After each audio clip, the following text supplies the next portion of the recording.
It's early morning, so the lighting is kind of weird, and I'm in my car, so again, lighting is kind of weird. But I wanted to talk real quick about a Fazbear Fright, which I haven't done in a while. And this one will probably be a brief one, because I don't have much to say about this one. But here we are. So the one that I've most recently read is Dance With Me. The general plot of this one is that there's this girl named Casey who is basically living kind of on the run, kind of got kicked out, I think, had basically bad family life and figured being on the street was a better situation for her. And she's kind of fallen in with these other two kids who are living on the street. They kind of have their little thievery pack. They live in an old abandoned factory. And the story kicks off when she's by a fun time Freddy Fazbear's, I forget what the name of the place exactly was, but she steals candy and a purse from a mom who has kids with her, and they just gone in and gotten all their prizes and stuff, and we're coming out, and that's what she steals. And in these prizes is this pair of glasses that, the way they're described, I'm picturing 3D glasses, basically. And when Casey puts these on, she can see Ballora dancing in the distance. Weird concept, weird thing.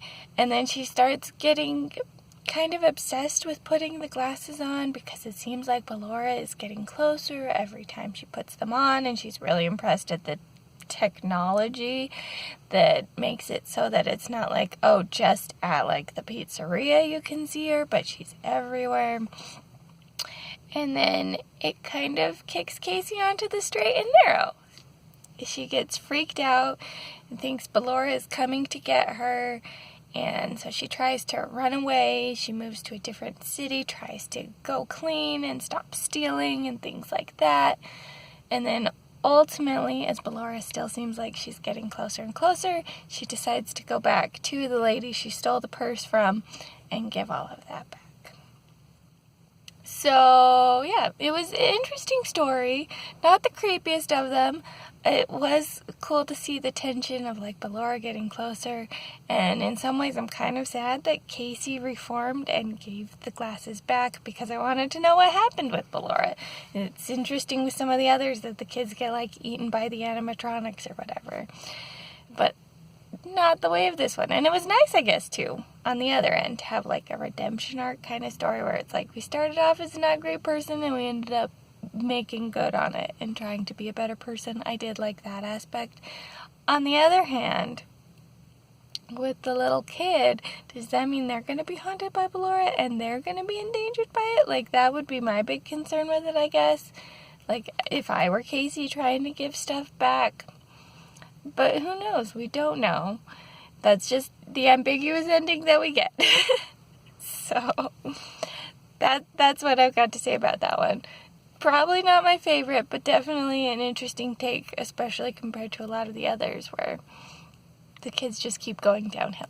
So I liked the difference that way and was also frustrated by the difference because I wanted to know what happened with Ballora. But anyways, I think that's all I got for now. Like I said, this is going to be a pretty short Fazbear Frights. I just wanted to throw it out there since I did read the thing. And yeah. So if you've read this one and have any thoughts on it, feel free to share down below. If you've been reading any of the other Fazbear Frights and want to share some thoughts down below, again, feel free to do so. I'm going to eventually get through more of the Fazbear Frights. I've just been on a weird kick and haven't gotten through them as much as I wanted to recently. But I am still working towards reading them all. That's still my goal. If you would stop publishing more books, that would probably also help. But, it's good to have an ongoing series, too. They're fun. And I do enjoy the stories. It's just oh my gosh, I'm so behind now. But anyways, that's all I've got for now. This is the Umlaut Harper, signing out.